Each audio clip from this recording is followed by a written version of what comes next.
अब हम उदाहरण नंबर 12 है उसको सॉल्व करने वाले हैं। तो उदाहरण नंबर 12 जो है बहुत ज़्यादा इंपॉर्टेंट है, क्योंकि इसके अंदर थोड़ा सा अलग मेथड अपन जो है यूज़ करने वाले हैं। देखिए आपको जो है छोटी क्लासों के अंदर जिस तरह से ट्रेंड किया गया है उसके अंदर आप एक्स को किस तरह से लेते हैं और उसको किस तरह से मानते हैं, तो वहाँ यहाँ पर जो है ये मेथड काम नहीं आएगा। जैसे देखिए अगर मैं इस क्वेश्चन को स्टार्ट करने से पहले ही जो है आपको एक चीज़ बता दूँ कि जैसे देखिए एक ऐसे आयताकार पार्क बनाना है जिसकी चौड़ाई इसकी लंबाई से 3 मीटर कम है, ठीक है ना। तो हम क्या करते थे, छोटी क्लासों में हमारे को बताया गया था कि जो बाद वाली संख्या है उसको x मानना पड़ता है। जैसे देखिए चौड़ाई पहला आ गया, लंबाई बाद में आ रहा है, तो लंबाई को अपन x मानते हैं, लंबाई को x मानते हैं। अब चौड़ाई लंबाई से 3 कम है, तो देखिए चौड़ाई को क्या मानते थे, लंबाई से 3 कम, मतलब x माइनस 3। जबकि इस क्वेश्चन के अंदर ऐसा यूज़ नहीं हो रहा है। तो इस कारण जो है इस क्वेश्चन ने कैसा किया है कि डायग्राम जो है पहले से बना के दे दिया। अगर आप जो है लंबाई को x रखते हैं और चौड़ाई को x माइनस 3 रखते हैं तो उत्तर नहीं आएगा, उत्तर गलत आएगा, ठीक है ना। तो इस कारण जो है इस क्वेश्चन ने जो है आपको पहले ही जो है डायग्राम बना के दे दिया है, ठीक है ना। तो ये जो कन्फ्यूजन थी वो मेरे को दूर करनी थी। तो अब आइए जो हम डायग्राम के बेस पर जो इस क्वेश्चन को सॉल्व करते हैं, ठीक है ना। तो यहाँ पर देखिए डायग्राम कुछ इस तरह से बना हुआ है, मैं आपको समझाते हुए बताना चाहूँगा। तो यहाँ पर देखिए डायग्राम को बना लेते हैं पहले। एक आयताकार पार्क कुछ इस तरह से है, यहाँ पर ये कह रहा है कि इसको इस तरह से बनाना है, ठीक है ना। तो यहाँ पर आपके बुक के अंदर उसका डायग्राम दे रखा है, तो आप उसके देखा देख भी बना सकते हो और इसको ऐसे समझना, ठीक है ना। तो यहाँ पर देखिए ये एक आयताकार पार्क है जिसके अंदर देखिए आपको इस तरह से बता दिया है कि लंबाई x प्लस 3 है और चौड़ाई जो है x है। अब इसके क्या होता है कि इसकी चौड़ाई जो है वही समद्विबाहु त्रिभुज का आधार है। तो यहाँ पर देखिए चौड़ाई ये है, ठीक है ना। देखिए लंबाई कौन सी है, ये वाली लंबाई चल रही है, ठीक है ना। और चौड़ाई जो है ना ये वाली बॉर्डर है, यानी चौड़ाई है। तो इसके चौड़ाई पर ही जो है इसको आधार मानकर जो है एक समद्विबाहु त्रिभुज इस पर इस तरह से है। यहाँ पर देखना मैं इसको इस तरह से बनाने का प्रयास करूँगा। तो यहाँ पर देखना आप, ये इस तरह से एडजस्ट है और एक समद्विबाहु त्रिभुज है, ठीक है ना। तो यहाँ पर देखो इसकी ऊंचाई जो है 12 मीटर है, ऊंचाई जो है वो 12 मीटर है और इसका जो आधार है वही आयताकार पार्क की चौड़ाई है, ठीक है ना। तो ये डायग्राम तो कुछ इस तरह से बना हुआ है। तो अब देखिए आपको इस तरह से समझना है कि अगर लंबाई इसकी चौड़ाई जो है वो लंबाई से 3 कम है। देखिए इसको अगर ऐसे मान ले अपन कि चौड़ाई जो है लंबाई से 3 कम है, तो लंबाई कैसे ज्ञात करेंगे, इसको इधर पक्षांतर कर देंगे तो ये ऑटोमेटिक देखो x प्लस 3 हो जाएगा, है ना। तो ये इस चीज़ को संतुष्ट कर रहा है, ठीक है ना। इस कारण जो है हमने लेंथ जो है x प्लस 3 ली है। हालांकि इसने डायग्राम बना के बता दिया, लेकिन अगर बोर्ड एग्जाम आ जाए तो आपको टाइम वेस्ट नहीं करना है, उसको इस तरह से हल करना है। लेकिन फिलहाल जो है आपको डायग्राम भी देंगे। उसके बाद में देखिए ये हमसे क्या कह रहा है, वापस एक बार मैं जो है क्वेश्चन पढ़ लेता हूँ।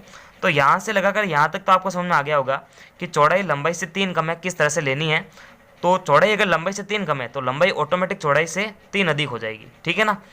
इसका क्षेत्रफल पहले से निर्मित समद्विबाहु त्रिभुजाकार पार्क जिसका आधार, ये इसका आधार आयताकार पार्क की चौड़ाई के बराबर है। मैंने पहले ही बताया था कि आयताकार पार्क की चौड़ाई के बराबर ही इसका आधार है।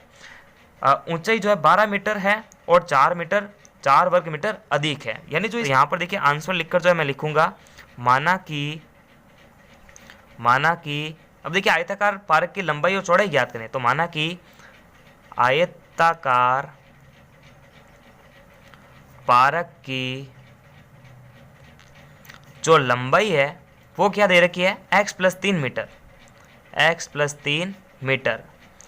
चौड़ाई दे रखी है x, चूंकि समद्विबाहु त्रिभुज, यहाँ पर लिख देते हैं समद्विबाहु त्रिभुज का आधार जो है वो है कितना, x, ठीक है ना। किसके बराबर, आयताकार पार्क के चौड़ाई के बराबर है, ठीक है ना। तो x मीटर इसका भी ले लेते हैं। अब समद्विबाहु त्रिभुज के जो ऊंचाई है वो कितनी है, समद्विबाहु त्रिभुज की ऊंचाई ये 12 मीटर है। अब देखिए ये जो लैंग्वेज समझ में आ रही है ना कि इसका क्षेत्रफल पहले से निर्मित समद्विबाहु त्रिभुजाकार पार्क जिसका आधार, ये जो भी लाइन लिख रखी है इसको कैसे एडजस्ट करेंगे। तो ये कह रहा है कि इस पार्क का जो क्षेत्रफल है ना वो समद्विबाहु त्रिभुज के क्षेत्रफल से 4 वर्ग मीटर अधिक है।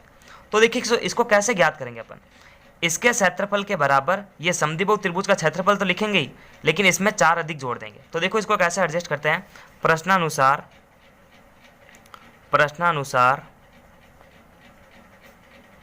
हम जो है क्या करेंगे, आयताकार पारक का क्षेत्रफल निकालेंगे। आयताकार पारक का क्षेत्रफल, अब आयताकार पार्क का जो क्षेत्रफल है ना, वो समद्विबाहु त्रिभुज के क्षेत्रफल से 4 वर्ग मीटर अधिक है। देखो लाइन पढ़ो, इसको ऐसे समझना आपको। इसका क्षेत्रफल मतलब किसका, इस आयताकार पार्क का, आयताकार पार्क का क्षेत्रफल पहले से निर्मित समद्विबाहु त्रिभुजाकार के पार्क से जो है 4 वर्ग मीटर अधिक है। इसको ऐसे समझना आपको, ठीक है ना। तो समद्विबाहु त्रिभुज का क्षेत्रफल, समद्विबाहु त्रिभुज का क्षेत्रफल इससे 4 वर्ग मीटर अधिक, यानी जो समद्विबाहु त्रिभुज का क्षेत्रफल निकालो उसके अंदर 4 जोड़ दो, जो कि आयताकार पार्क के क्षेत्रफल के बराबर है, ठीक है ना। अब समझ में आ जाएगा आपको।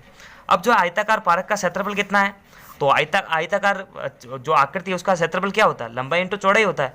तो यहाँ पर सिंपली लंबाई इंटू चौड़ाई। अब देखिए लंबाई हमारे पास में x+3 है और चौड़ाई हमारे पास में है x, ये तो इसका क्षेत्रफल हो गया, बराबर समद्विबाहु त्रिभुज का क्षेत्रफल। अब देखिए समद्विबाहु त्रिभुज में ये इस तरह से 90 डिग्री के कोण की रचना करता है ना। तो ये एक तरह का कैसा कोण हो जाता है, समकोण त्रिभुज हो जाता है। तो कैसे निकालते हैं इसका, 1/2 आधार इंटू ऊंचाई, 1/2 आधार कौन सा, ये वाला, ठीक है ना, जिस पर ये खड़ा है, x इंटू ऊंचाई हमारे पास में 12 थी। तो ये इस तरह से एडजस्ट हो चुका है। उसके अंदर देखो ये प्लस का 4, यानी इसका क्षेत्रफल इसके क्षेत्रफल से 4 अधिक है, ऐसा समझना है, ठीक है। आगे बढ़ते हैं। तो देखिए इसको इससे एडजस्ट कराते हैं। x को x से गुणा करने पर x², 3 को x से गुणा करने पर 3x, 2 छक्के 12, 6x प्लस का 4। अब ये जो है इधर पक्षांतर कर दो, ठीक है। तो देखो x² प्लस का 3, अब ये इधर पक्षांतर होगा तो प्लस का इधर आके माइनस का बनेगा, ये भी प्लस का इधर आके माइनस का बन जाएगा, बराबर में है 0। x² प्लस माइनस 6 में से गया 3, बड़ी संख्या का चिन्ह काम आ जाएगा, 6 में से 3 गया तो माइनस का 3x और माइनस का 4 बराबर 0। अब जो है द्विघाती सूत्र से या फिर श्रीधराचार्य के सूत्र से जो है इसको ज्ञात कर सकते हैं, ठीक है ना। तो श्रीधराचार्य के सूत्र से ही ज्ञात करेंगे क्योंकि उसकी प्रश्नावली का ही क्वेश्चन ही है। तो यहाँ पर मैं लिखूंगा द्विघाती सूत्र या फिर श्रीधराचार्य के सूत्र से, श्रीधराचार्य सूत्र से। तो यहाँ पर क्या होता है, x बराबर -b plus minus b² -4ac बट्टा 2a, ठीक है ना। तो इसकी कंपैरिजन अपन जो है इसके व्यापक समीकरण से कर देते हैं, ax² plus bx plus c बराबर जो है 0 के बराबर होता है। अब x² का गुणांक है a का मान, तो a का मान हमारे पास में है नहीं यहाँ पर, तो a की मानते उसको, तो a बराबर तो 1 हो गया।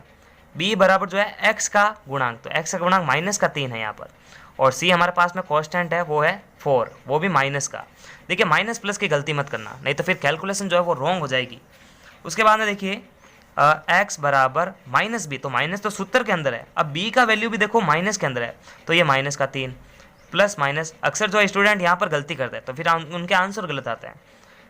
b² मतलब -3 का square -4 into a into c हमारे पास में माइनस का 4 है। अब देखना ये रूट है और नीचे जो है 2 × 1 है, तो 2 × 1 का मतलब 2, ठीक है, यही होगा। तो मैं एक बार लिख देता हूँ 2 × 1। अब देखिए माइनस माइनस प्लस, तो प्लस का 3 हो जाएगा, ये प्लस माइनस 3 तेरी 9, ये माइनस 4 चौक 16, माइनस माइनस तो प्लस हो गया, तो 16 हो गया, ये तो नीचे आ गया 2, बराबर का चिन्ह है। उसके बाद देखिए 3 प्लस का प्लस माइनस 9 और 16 कितने होंगे, देखो 25 होंगे। अब रूट 25 बनेगा तो उसको सॉल्व करेंगे, कितना आएगा, देखो ऐसे यही तो होगा, ये योग जुड़ के 9 और 16 25 बट्टा हो गया 2। अब देखना इसको सॉल्व कर सकते हैं रूट को अपन, तो यहाँ पर x बराबर 3 प्लस माइनस 25 का रूट क्या हो जाएगा, 5 हो जाएगा, बट्टा है 2। अब देखो इसको सॉल्व करते हैं, तो देखो 3, अब एक बार प्लस का लेना पड़ेगा, एक बार माइनस का लेना पड़ेगा, तो प्लस का चिन्ह ले रहे हैं अपन, ठीक है ना, प्लस VE से। तो 3 + 5 बट्टा 2, तो कितना होता है, 3 और 5 8 बट्टा 2, तो 2 चौके 8, और एक बार माइनस लेके देखेंगे तो माइनस के अंदर तो पूरा मान नेगेटिव आएगा, देखना 3 - 5 बट्टा 2, तो माइनस का 2 बट्टा 2, तो माइनस का 1। अब माइनस का आंसर नहीं लेना है, ठीक है ना, क्योंकि प्लस के आंसर से ही जो है अपन निकाल सकते हैं, क्योंकि हमारे को पता है कि द्विघात समीकरण से x के जो मूल आते हैं ना वो प्लस के आते हैं, पॉजिटिव मान ही आते हैं। तो x बराबर 4 का यूज़ करके अपन जो है आयताकार पार्क की जो लंबाई और चौड़ाई है वो निकाल सकते हैं। तो x की वैल्यू आ चुकी है, इसका मतलब इसकी चौड़ाई आ चुकी है 4, और इसकी जो लंबाई है वो 4 + 3 कितनी होगी, 7 हो जाएगी। ठीक है ना। तो नमस्कार, थैंक्स फॉर वॉचिंग। और पूरे चैप्टर की जो प्लेलिस्ट की लिंक है वो वीडियो के डिस्क्रिप्शन बॉक्स में मिलेगी, वहाँ जाके आप बैक टू बैक सारे वीडियोस देख सकते हैं। तब तक के लिए लाइक, सब्सक्राइब और शेयर करें। नमस्कार।